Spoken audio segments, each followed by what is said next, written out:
Hello guys, narito po muli tayo sa ating channel. So, ituturo ko sa inyo guys kung paano mag-unban dito sa Bigo Live. So, tama po ang narinig ninyo. Unban po ito ng Bigo Live. So, ito yung basic kung paano makaka-unban sa Bigo Live. So, tapusin nyo lang itong video para malaman ninyo kung paano mag-unban dito sa Bigo Live. So, ayan. So, kung nakikita ninyo, nasa profile natin. Nasa profile tayo. Click natin yung help and feedbacks. Then, kung makikita ninyo guys, may selection dyan. Payment, account, broadcast. So, report and appeal tayo guys. Meron din more in question. So, sa report and appeal po tayo. Then check, i-click natin yung feedback. So dito tayo magpipili. So operation ang pipiliin natin kung magre-report tayo sa Bigo. Pwede rin yung app error.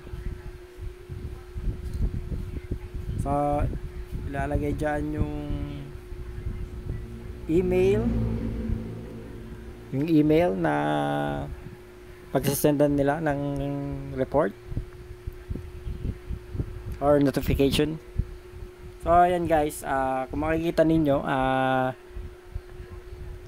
yung ginawa kong ano na yan, yung report, yung English, hindi masyadong accurate at may mga mali-mali.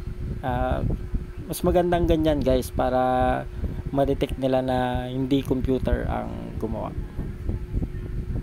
So kung mas maganda kung may upload kayo, i-upload nyo lang dyan yung account ninyo mismo. Then isama nyo dun sa report yung ID tsaka yung username ninyo. So kahit wag nyo nang isali yung yung password, yung ilagay nyo lang dyan yung mga ID ng Bigo account mo, then your username, then email na ginamit mo sa Bigo, gano'n.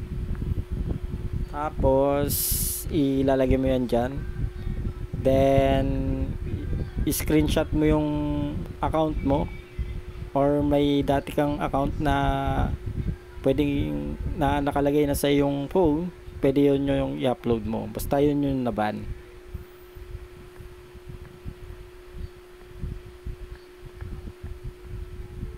So ayan, medyo pinalitan ko. Ganyan lang guys yung sample ng pag i-input ng reports. Kung ikay na-ban, sa tingin mo mali ang pagka-ban sa'yo, pwede mong i-report dito. Ulitin ko guys, pwedeng app error or operation ang ilalagay nyo doon. So yan, kung gusto niyo na makita yung ginawa ninyong click nyo lang yung feedback, yung isa sa bandang kanan.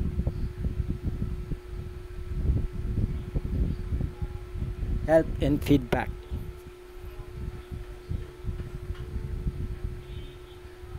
Yung may feedback, doon nyo i-click yung history ng ginawa ninyo na report.